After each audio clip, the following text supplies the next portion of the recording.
Hello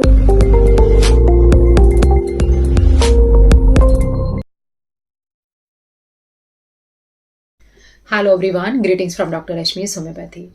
मैं time time पे बहुत अलग अलग टॉपिक से वीडियो बनाती हूँ। आज मैंने ये वीडियो चुना है आप सब लोगों के लिए, क्योंकि बहुत सारे जो केसेस हैं फियर के, मेंटल इश्यूज के, साइकोलॉजिकल डिस्ट्रेस के बहुत ही ज़्यादा देखे जाते हैं, और होम्योपैथी में लोग इसके लिए बहुत ज़्यादा अप्रोच करते हैं, क्योंकि उनको बिना साइड इफ़ेक्ट की कोई भी ऐसी मेडिसिन चाहिए जिससे इकोनॉमिकली भी ठीक रहे, असर भी अच्छा मिले और कोई साइड इफ़ेक्ट या विड्रॉल सिम्टम्स ना आए। तो उसी के लिए आज मैं आपसे एक बैच फ्लावर रेमेडी के बारे में बात करूंगी, जिसका नाम है एस्पेन। जो बैच फ्लावर रेमेडीज होती हैं, दीज आर 38 रेमेडीज जो कि डॉक्टर एडवर्ड बैच ने बनाई थी, और इनको अलग अलग कैटेगरीज में डिवाइड किया गया है। कुछ दवाइयां हैं जो एंग्जाइटी के लिए दी जाती हैं, कुछ ग्रुप ऑफ रेमेडीज हैं जो एंग्जाइटी के लिए होती हैं, कुछ ग्रुप ऑफ रेमेडीज हैं जो फियर के लिए होती हैं, कुछ हैं जो इनसिक्योरिटी के लिए होती हैं, कुछ दवाइयां हैं जो बहुत ज़्यादा सेंसिटिवनेस के लिए होती हैं, कुछ डिप्रेसिव रेमेडीज होती हैं। तो जो 38 रेमेडीज हैं उनको अलग अलग कैटेगरीज में डिवाइड किया गया है। आज मैं फियर कैटेगरी की एक दवा एस्पेन के बारे में बात करूंगी। तो जो एस्पेन है ये फियर कैटेगरी से आती है, और इसकी जो दूसरी दवाइयाँ जो फियर कैटेगरी में होती हैं वो है मिमुलस, जिसके ऊपर मैंने पहले भी वीडियो बनाई हुई है। उसके अलावा रॉक रोज बहुत इंपॉर्टेंट दवा है जो इस ग्रुप में आती है, साथ ही साथ चेरी प्लम भी दवा है। जो एस्पेन के इंडिकेशंस है वो जानेंगे हम इस वीडियो में। तो जैसे कि मैंने बताया कि एक फियर रेमेडी है, तो इसमें जो फियर होता है वो बहुत ही हेजी होता है, डर होता है, लेकिन ये नहीं पता होता कि डर किस बात का है। इसमें जो तकलीफ होती है वो अंदर होती है, सिम्टम्स बाहर आते हैं, बाहर उसको रेस्टलेसनेस प्रोड्यूस करते हैं, लेकिन कारण नहीं पता लगता है कि मुझे प्रॉब्लम किस चीज़ से है। लास्ट में मैं एक केस के बारे में भी बताऊंगी जिसने बहुत ही एक्सेप्शनली रिस्पॉन्स किया है इस दवा के साथ में। तो जो एस्पेन होता है, सबसे पहला है कि हेजी फियर होता है, मेंटल एंग्जाइटी होती है, इसमें फियर होता है, एप्रीहेंशन होता है, कुछ गलत हो जाएगा इस बात का डर लगातार बना रहता है, लेकिन वो ये नहीं पता लगता है कि क्या गलत हो जाएगा। कभी फैमिली की हेल्थ के लिए परेशान रहती है, कभी अपनी हेल्थ के लिए, कभी कोई कैलामिटी हो जाएगी, कभी कोई और गलत चीज़ हो जाएगी, फाइनेंशियल लॉस हो जाएगा। ये थॉट्स रैंडमली रहते हैं, ऑलवेज फियर रहता है, टॉपिक्स बदलते रहते हैं। इसके अलावा इसमें मेंटल रेस्टलेसनेस रहती है, पेशेंट शांति से रह नहीं सकता, लेटा है तभी भी दिमाग में वो डर बना हुआ है, काम करते करते भी डर बना हुआ है, हमेशा किसी की कंपनी चाहिए, घर में अकेली है तो वो काम नहीं कर सकती, उसको बेचैनी हो जाएगी, वो समझ नहीं पा रही होगी मेरे साथ हो क्या रहा है, इवन सोते सोते भी उसको तकलीफ आती है। ये दवा जो एस्पेन है ये ओसीडी के केसेस में भी बहुत अच्छी है, जिसमें बीमारी का डर बना रहता है, हमेशा लगता है कि मुझे कोई बीमारी हो जाएगी, जिसके लिए बहुत और दूसरी दवाइयां हैं होम्योपैथी में, जैसे कि सिफिलिनम है, आर्सेनिक एल्बम है, कैली आर्स है, जो अलग अलग बीमारियां हो जाने के डर को दूर करती हैं। जो एस्पेन है ये किसी भी बीमारी के डर को दूर करती है। थॉट्स हमेशा बीमारी से संबंधित रहते हैं, बीमारी से अपने आप को छुड़ा नहीं पाती है, कहीं भी कुछ भी देख लिया तो लगता है मुझे यही बीमारी है। तो इस तरह के सिम्टम्स में भी जो ये दवा एस्पेन है ये बहुत अच्छा काम करती है। इसके अलावा नींद नहीं आती है, स्लीपलेसनेस, क्योंकि थॉट्स लगातार बेचैनी वाले चल रहे हैं, परेशान करने वाले चल रहे हैं, मेंटल अनरेस्ट है बहुत ज्यादा, तो वो सो नहीं चाहती। जैसे सोने के लिए लेटती है वो थॉट्स और ज्यादा क्राउड अप हो जाते हैं और ज्यादा उसको परेशान करते हैं। फोबिया के लिए भी एक अच्छी दवा है, किसी भी चीज का फोबिया, इलॉजिकल फियर अगर रहता है, डर तो सबके अंदर होता है, एज ए ह्यूमन हर बात, कोई ना कोई बात के लिए हमको डर लगता है, लेकिन कोई इंसान ऐसी चीजों से डरने लग जाए जो इलॉजिकल हो, अनएक्सप्लेनेबल हो, तो ये इसके लिए एस्पेन एक अच्छी दवा है। स्पाइडर के लिए, एक फोबिया के लिए एक बहुत अच्छी दवा है। पेशेंट को पता है कि स्पाइडर कोई ऐसी डेंजरस चीज नहीं, खतरनाक चीज नहीं है, इसको कोई डेथ नहीं हो जाएगी, फियर्स इस तरह से होने की जरूरत नहीं है, लेकिन स्पाइडर को देख करके वो बिल्कुल बेचैन हो जाएगी, उसको इतना डर लगेगा कि वो कांपने लगेगी, पैल्पिटेशन हो जाएगी, पसीना छूटने लग जाएगा। तो ऐसे कंडीशन में जहाँ पे इलॉजिकल फियर होता है, then again Aspen is a wonderful remedy. एक और इम्पॉर्टेंट सिम्टम है जहां पर ये दवा को हम देते हैं, वो है नाइट टेरर्स। नाइट टेरर्स का मतलब हुआ जैसे ही रात हुई अलग अलग तरह के ख्याल आने लगे, उसको इस तरह से डर इतना ज्यादा बढ़ जाता है रात के टाइम पे, कई बार सोते सोते चौंक जाते हैं, स्पेशली बच्चों के केस में अगर नाइट टेरर्स होते हैं, यूरिन एस्केप हो जाती है, और बहुत ही ज़्यादा फ्राइटनिंग ड्रीम्स रहते हैं, नाइटमेयर्स रहते हैं, और जो कि बहुत ज़्यादा परेशान कर देते हैं, नींद तोड़ देते हैं, या कई बार बॉडी मूव कर जाती है उन डरावने सपनों में, तभी भी एस्पिरिन एक बहुत अच्छी दवा है। इस कंडीशन में ऐसा देखा जाता है कि कई बार जो डर होता है इस हद तक बढ़ जाता है कि वो पैनिक अटैक में बदल जाता है।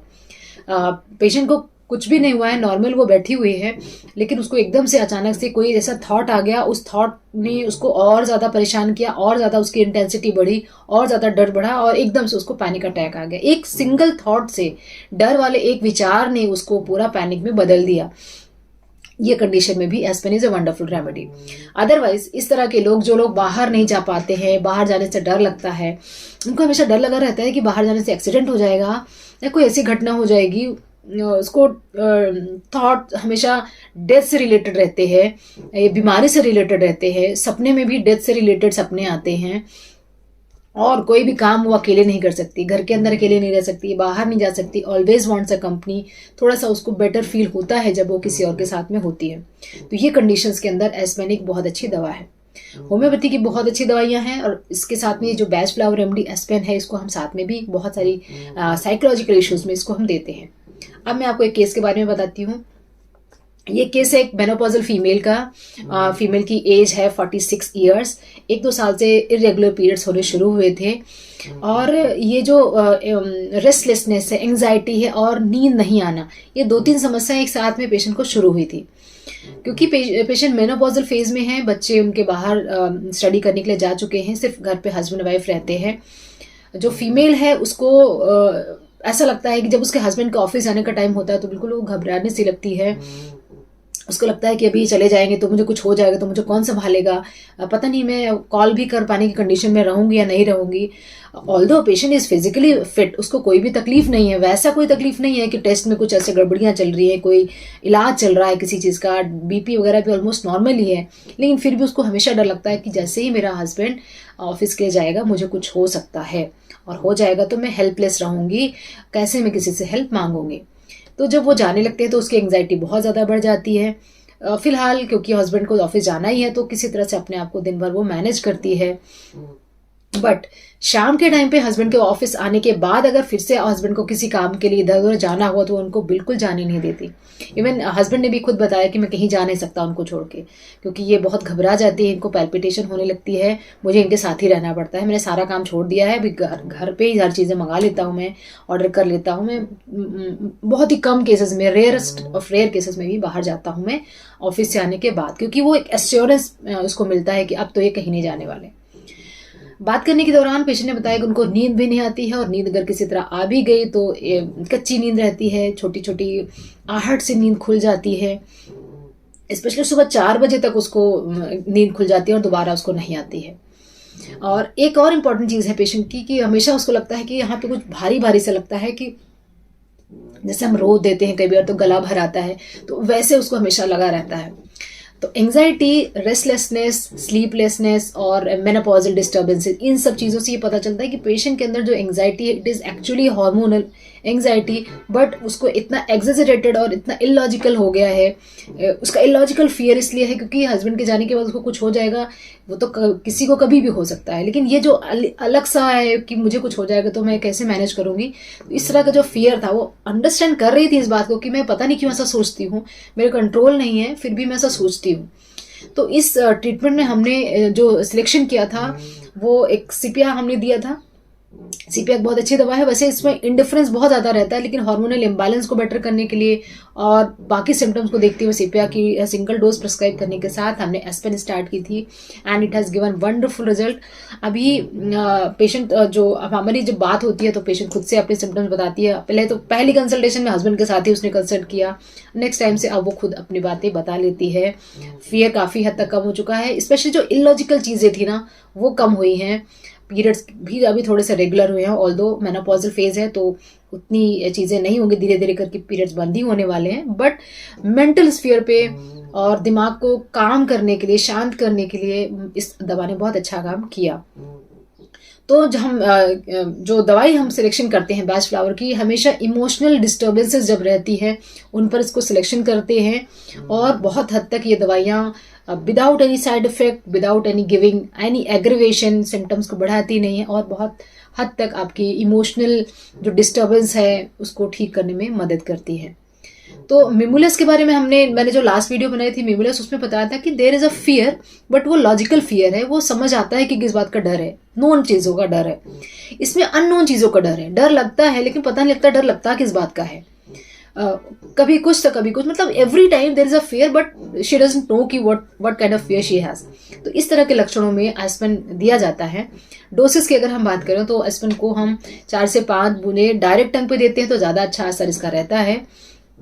ड्यूरेशन डिपेंड करता है कब तक आप बेटर फील करते हैं, बहुत लंबे समय तक लेना भी ज़रूरी नहीं होता, 4 से 6 हफ्ते तक आप इस दवा को ले सकते हैं, डिपेंडिंग अपॉन कि अगर सिचुएशन ज़्यादा है या वापस आ रही है तो दोबारा भी आप इसको ले सकते हैं। तो ये सारी इन्फॉर्मेशन थी बैच फ्लावर रेमेडी एस्पेन के बारे में। आई होप कि बहुत सारे साइकोलॉजिकल इश्यूज, इलॉजिकल फियर्स को दूर करने में ये दवा आपकी हेल्प करेगी। Wishing a very good health. Thanks for watching.